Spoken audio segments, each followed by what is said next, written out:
Hello everyone, I greet in the name of God Almighty. My name is Apostle Nathan Silas, and today we have a very interesting video to react to, and this one is highlighting reasons to why people decide to embrace Islam. I believe that this is going to be a very interesting video, getting to know some of the reasons why people convert to Islam. So if today happens to be the first time of you checking out my channel, don't forget to subscribe to my channel and follow me on my Facebook and Instagram. And if you have any video you want me to react to, don't forget to drop it at the comment section and I'm going to check it out. So guys, before we get on to the video, I'm a theologian and I make this video not to discredit anyone's religion or thought, but this is basically for educational purposes, and I believe that at the end of this video we all are going to learn from this. So guys, without any further ado, let's get on to this video and check this out. Reasons why people convert to Islam.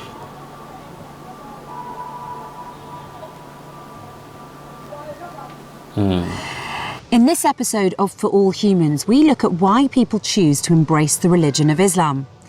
The Economist says Britain sees about 5,200 conversions a year, and in America, nearly a quarter of Muslims are converts. Have you ever wondered why? Let me share with you the 5 top reasons why new Muslims embrace Islam. The first reason cited by many converts is their exposure to some aspect of Islamic culture, from architecture to calligraphy to prayer. The solace and tranquility brought by the adhan, the Islamic call to prayer recited from the mosque to announce each of the 5 daily ritual prayers, has attracted many non-Muslims to Islam. In 2018, the Independent newspaper told the story of a Scottish man who had not actually properly met a Muslim person and who had happened to hear the call to prayer when he was on holiday in Turkey. He said, "It woke something up inside me and it inspired me to begin a spiritual quest." After buying the Quran from a local shop and reading it, he said, "The Quran really shook me. It's quite a scary book to read because it tells you so much about yourself." The Hollywood actor Liam Neeson, after shooting a film in Turkey, describes the call to prayer as the most magnificent wake-up call that gets into your soul. The second reason people convert to Islam, a desire to establish a spiritual connection and as part of a search for meaning and inner peace. For converts, Islam fills a void in their societies. In fact, the Pew Research Centre found that the top reason for converting was finding more meaning in Islam. An article about the issue in the Huffington Post says converts to Islam are spiritual seekers who are looking for meaning in their lives and better ways to connect with God. Imam Jamal Rahman, in his book Spiritual Gems of Islam, says over the centuries, Islamic sages have gleaned timeless spiritual insights and practices from sacred texts, meditation and knowledge of the heart. New Muslims are motivated to embark on a journey to tap the fountain of Islamic spirituality. Number 3, the rituals of Islam are also another reason people are attracted to the faith. Converts realise that Islamic practices like fasting are a way of achieving self-control rather than a restriction of personal freedom. Yentel, a Belgian Muslim who converted to Islam in 2018, says, "During Ramadan, I feel much closer to God. I feel like I can start anew and that all my sins have been forgiven." Christiane Bakker, the former MTV and NBC presenter who converted to Islam, describes Ramadan as a test of willpower, which is not only a period of renunciation and self-discipline, but also as a process of physical and spiritual cleansing. She says the Islamic fasting month gives her a sense of closer proximity to God. Furthermore, she says, once the 30 days are completed, a certain euphoria sets in. "I feel cleansed, fulfilled and closer to God. It is a wonderful feeling. I wish this high would last forever." At university, Sarah Ager, who was known for her Christian faith and recently converted to Islam, explains, perhaps unsurprisingly, it is during Ramadan, when most Muslims refrain from food and drink during daylight hours, that she appreciates the practical aspects of her faith. Her dress, prayer, routine and the discipline of fasting. She also continues to reflect on Islamic prayer, saying, "The fact that I pray 5 times a day now means I have to stop what I'm doing. Even if I'm grumpy, we pray in a very physical way. You can't just pray in your head. You have to engage physically, having to bow and lean." Number 4 in the For All Humans reasons why people convert to Islam, many attribute their conversion to their search for logical and intellectual answers to theological and life questions. For example, Natalia Darwich, a religious person who is active in her church community in central Switzerland, says she found logical answers to her questions when she came across the Quran. Teresa Corbin, an American writer, describes in her online article for CNN, "I'm a Feminist and Converted to Islam," her experiences. She says, "My journey to Islam began when I was about 15 years old, and I had questions about my faith. The answers from teachers and clergymen didn't satisfy me. As I studied the Islamic faith, I was surprised. Many of the tenets resonated with me. I was pleased to find that Islam teaches its adherents to honour all prophets, from Moses to Jesus to Muhammad, all of whom taught mankind to worship one God and to conduct ourselves with higher purpose."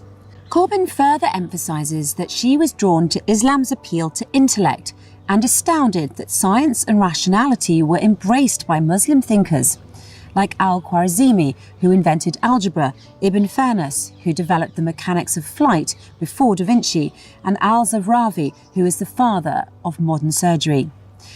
So we've discussed the attraction to an intriguing aspect of the Islamic culture as a cause for conversion to Islam, the search for meaning and a more spiritual path, the fascination with Islamic rituals, and finding logical relevance. The fifth and final reason in our discussion here at For All Humans is the search for community. Many converts speak of the feeling of community that they experience in their journey to Islam. Muslims across cultures are known to be very generous in welcoming people into their society. A representative in the Islamic Centre in the UAE, who oversees many residents becoming Muslims, says, "I think it's because they see the sense of community and they see Muslims fasting and praying," referring to Muslims gathering together to break their fast and to pray during the month of Ramadan.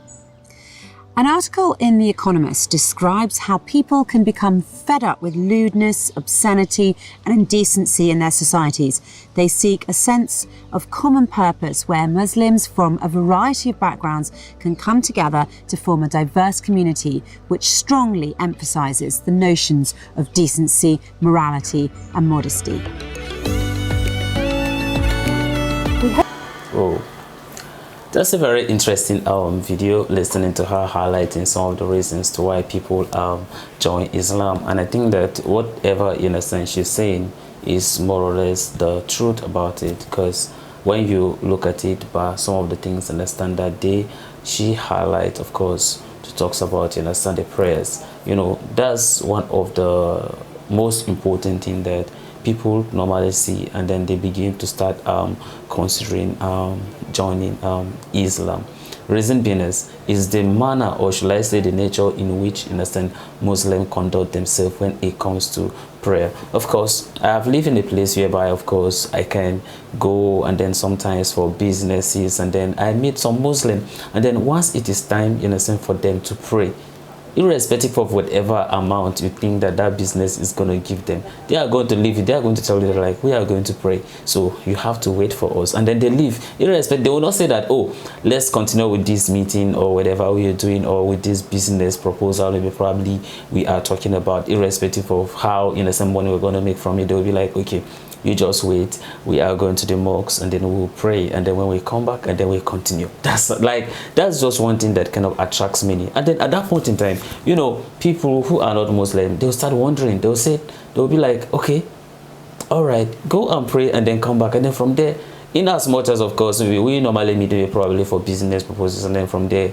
you start thinking, what, like, did they just do that irrespective of, you know, the amount of money that we're gonna get? So why is this guy or saying that he want to go to the mosque and pray first? You understand? Why not, you understand, finish then maybe go pray? But then they tend to respect, you understand, these prayers, and it's very important.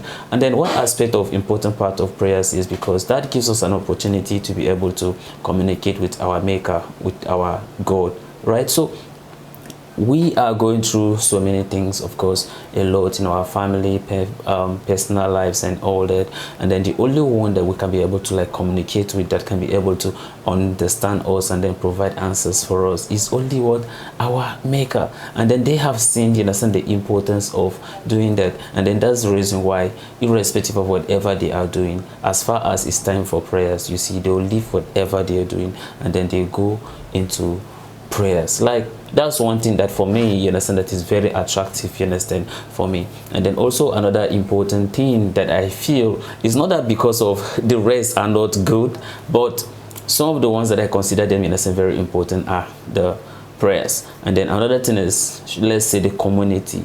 If you look at, you understand, the level of this togetherness that Muslim normally, you understand, have, like, seriously, it's something that I do wish that we Christians, you understand, also have this type of, you understand, togetherness, because then they will not even care whether you are black, you are white, you are brown, or whatever your color of your skin is. They don't care. The most important thing is they are all Muslim, and then they are praying to their maker. So it shows that they tend to understand the meaning of humanity than some of us who might be thinking that we are much more civilized or whatever, you understand, we call ourselves. Because at the end of the day, we that we say that, okay, we are much more civilized, we are the same people that will go on to say this one is black, this one is white, and all those things, and this one is supposed to, these ones are humans, and this one as if they are kind of subhuman, and then we begin to show much more differences and all those things. All these things don't happen in Muslim community.